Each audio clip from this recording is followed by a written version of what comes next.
Hey guys! Welcome back. This is Jonathan Urbuda. You're watching I Love Tansyong TV, a channel that highlights and celebrates the beauty of life. If you are new to this channel, consider subscribing. Just click the subscribe button at yung bell notification na katabi naman ito para ma-notified kayo moving forward sa mga upcoming uploads ko. And if you're using your social media like Twitter, Facebook, and Instagram, please follow me. It's at I Love Tansyong and visit my blog. It's www.ilovetansyong.com.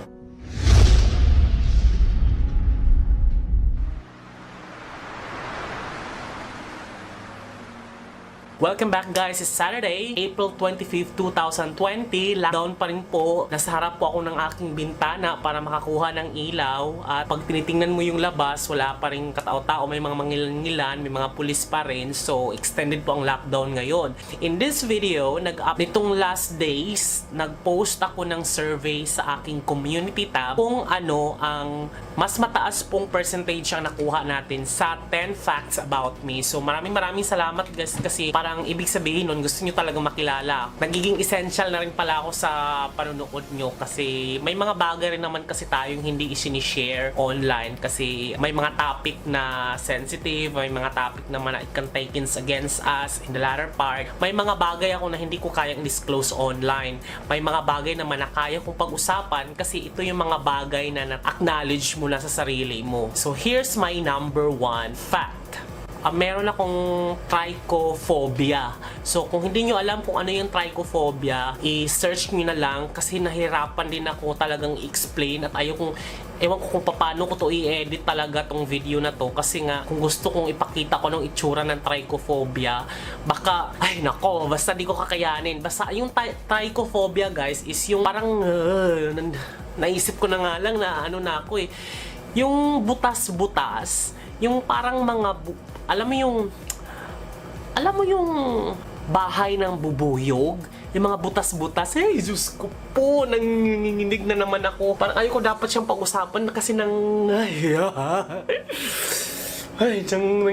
ayan tumayo na ng balahibo ko na banggit ko lang. Basta kung titiisin ko na lang i-edit yung video, insert ko na lang yung picture dito. Tapos, basta hindi ko talaga siya kaya. So, move on na tayo sa next. Nagkaroon ako ng crush na babae nung high school ako. As in, super crush ko talaga na parang feeling ko puppy love yun. Kasi talagang mahal bang tawag doon? Basta parang ang sarap. Parang pag umuwi ako, pauwi sa bahay, pag nakikita ko siya, para akong nakalutang. Ang sarap sa feeling, parang motivated pumasok sa high school ako noon, siguro mga 15 ako.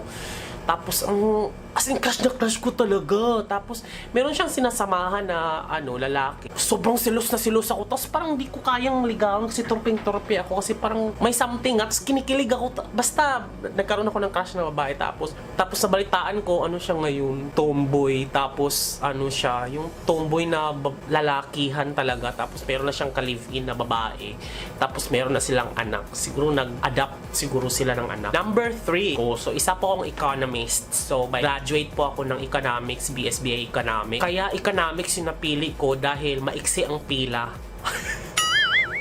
Maiksi ang pila ng enrollment. Pero ang first option ko talaga, ang pinakagusto ko talagang course talaga guys is psychology. Take ako ng exam sa University of Rizal System sa Morong. So, psychology course yung kinuha ko pero nasa waiting list ako. So, kailangan ko pang pumatay ng siguro mga 3 estudyante para makapasok ako sa list para sa enrollees kasi 50 lang ang kaya nilang tatanggapin. So, sabi ko, pag hindi ako nakapag-aral ngayon, so sayang naman, di ba? Parang ayaw ko naman matahinga ng bonggang-bongga. Take ako sa ibang school sa Binangonan, University of Rizal System. Nakapasa ako, pero business school kasi yun. So, ang mga nandun is mga management, marketing, accountancy, finance, may IT din sila, College of IT, Information Technology. So, parang ang haba-haba ng pila ng management, ang haba-haba ng pila ng tapos parang napapagod na akong mag-antay pa. Tapos may isang window doon na parang walang pumila. So, pag pila ko doon, nakalagay doon is economics. Tapos, ayun, minajor ko siya, nag-economics ako dahil basta nung nag-graduate kami, walo lang kaming kakaklase talaga. Nung pag tinawag ng, College of Economics, Economics, Bachelor of Science in Business Administration, major in Economics, ganyan. Hindi mo alam na kung may tumayo ba o wala kasi 8 lang kami, hindi kami makikita eh. So ganun siya. So pero ang pinakagusto ko talaga is psychology.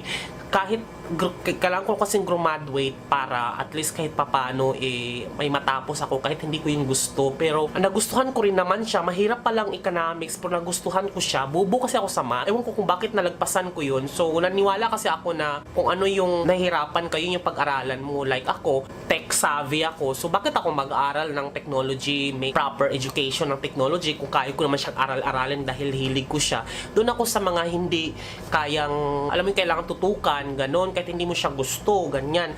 Pero ngayon kasi nga medyo may trabaho na ako, kaso nga lang scarcity of time nga lang talaga dahil sobrang busy, pero gusto kong mag-aral ulit ng psychology. Nag-inquire ng matingin-tingin ako sa RTU, Rizal Technological University kung meron silang psychology. Eh ito nga lockdown, baka ma-delayed yung enrollment, yung entrance exam, mga ganun-ganun. So, pinagsabihan din ako sa office, mga ka-office mate ko na bakit hindi ko na lang i-masteral yung economics. Yung naman talaga yung first choice ko, i-master ko pa. So parang feeling ko kailangan ko mag-psychologist, kailangan ko mag-psychology para at least ma-fulfill yung parang ano na lang, self-actualization na lang siguro na kahit papano yung gusto ko ay nakuha ko. Kasi pag halimbawa, alam ko na sa sobrang busy ko, papasukan ko talaga yun dahil gusto ko yung ginagawa ko. Eh kaso pag nag-masteral ako, hindi ko naman gusto. So, may trabaho naman ako. So, baka mamaya yun pa yung gawin kong dahilan. Kasi busy ako, tulog ako, ganun. Kasi hindi mo gusto, diba? Pero pag ang course ko na gusto ko talagang tapusin, feeling ko kahit 4 years siya,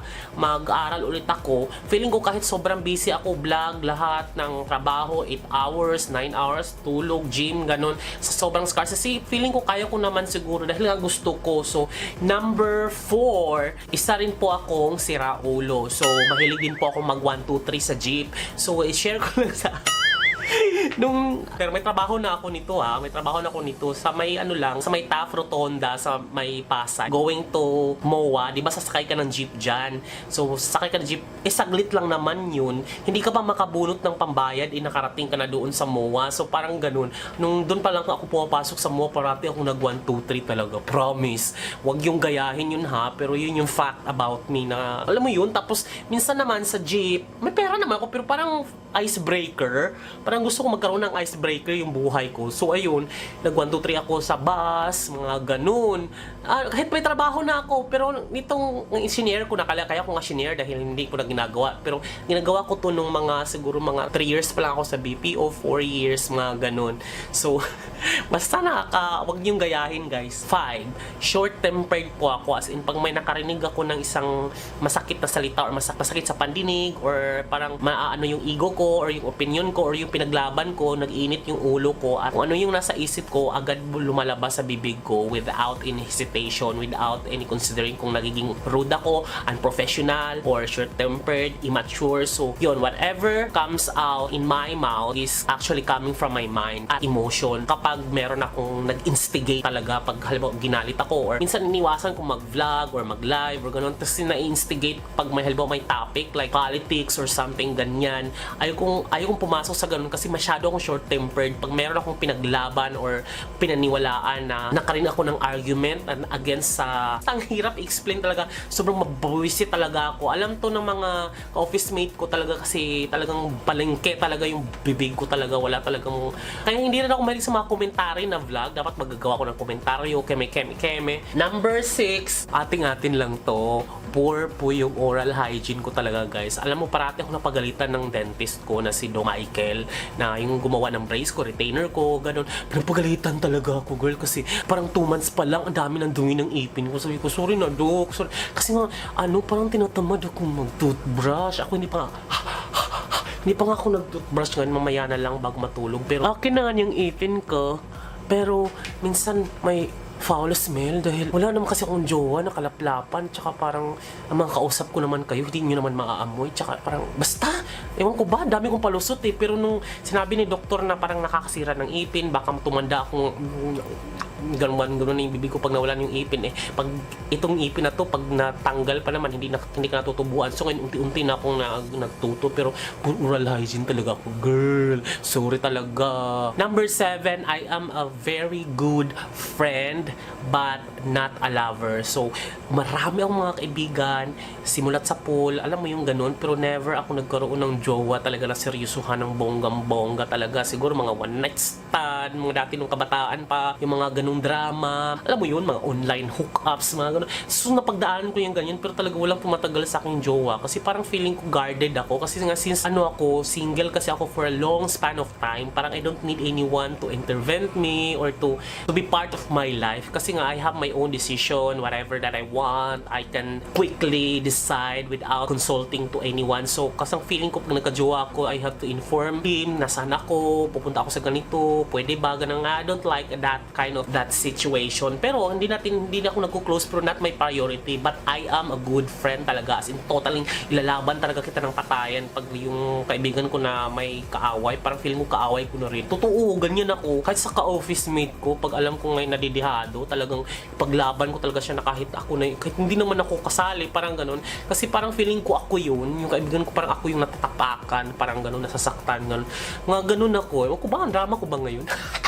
Number 8, meron po akong asthma. So, since bata pa, yung lahi kasi namin is asthmatic talaga. So, mula sa lula, sa side ng mother ko is asthmatic talaga. So, talagang, yung kapatid ko may asthma, yung mga anak naman niya may asthma. Yung mga lola ko, lulo, namamatay sa asthma. Alam mo yung asing asthmatic talaga. Buhol to ha, mga or Buddha. As in, asthma talaga. As in, pag sinabing hika, diba meron sinasabi na hereditary yung mga sakit, mga diabetic, high blood, gano'n. Tapos meron talagang tatawid talaga. Yung parang nagiging halimbawa anak mo wala tapos yung anak na lang niya meron yung parang ganon, hindi talaga sunod-sunod. Kami talaga sunod-sunod. Yung nanay ko may hika, yung lolo ko may hika, tapos yung mga kapatid niya lahat as in may mga ay nako, Diyos ko, yun talaga ang meron talaga akong galing sa curse talaga, yung sinasabing mga kung ano yung curse na mga ninuno mo, ayun talaga yung curse na nakuha ko yun. Pero wala kaming diabetes, and then hindi kami diabetic, mga high blood, hypertension, mga ganun. Wala kaming ganyan, mga cancer, wala kaming ganyan. Hika talaga at nakakamatay. Fatal talaga yung hika namin, hindi yung normal na hika. Tapos may mga allergy din ako ng dito, tapos nauwi sa throat, hanggang sa baga, ganun. Kasi hinihika ako. Hindi ako nagpapatalo. Talaga, hindi ako parang very competitive talaga akong tao. In a way na, I also work smart but not harder. Like, tulad dati, parang feeling ko, gusto ko kasi talagang mag-abroad, parang ganun. Tapos, parang sabi ko, parang hindi ako swerte sa mga ganyan. So, hindi ko na siya pinush. Pero, may mga ibang kung saan mas madali. Tapos, alam kung kaya ko na mapagyamanan. Competitive talaga ako sa mga ganyan-ganyang bagay. Kahit saan competitive ako, parang it defines who I am. Parang, alam mo yun, gamitin mo na lang ako. Parang ganun. Number 10, isa po akong dog lover. As in, lumaki kasi ako sa Bohol. As in, meron kaming aso. Yung pag nangangaso yung lolo ko. May mga nanguha ng bayawak. Babarilin niya yung bayawak. Tapos, pag nabaril niya, nahuhulog, yung aso ang kukuha. So, kaya ako dog lover talaga. Meron kaming aso sa Bohol. Tapos, nagkaroon din ako ng mga social na aso. Yung first kong aso ay si Yuri, yung hot dog. At then, yung second ko is si Rocco, yung Pomeranian. Yun po yung mga naging aso ko. Basta sobrang hilig ko talaga sa aso. Parang feeling ko na isa silang entity kung saan hindi ka talaga nila iiwan. Parang feeling ko mas gusto pa yung aso kaysa magka-jowa. Kasi yung jowa parang iwanan ka, yung aso hindi. At ang malala pa nito, kaya mong iwanan yung aso hindi kanya kayang iwan. Oh, di ba? Thank you so much for watching, guys. This has been Jonathan Urbuda. If nag-enjoy ka sa video na to, please do subscribe, click like, share po, and then comment down below. Hindi man lang ako mag-reply, pero basa ko at nalalike ko yung mga comment nyo. Once again, this has been Jonathan Urbuda saying keep smiling because life is worth celebrating for. Bye!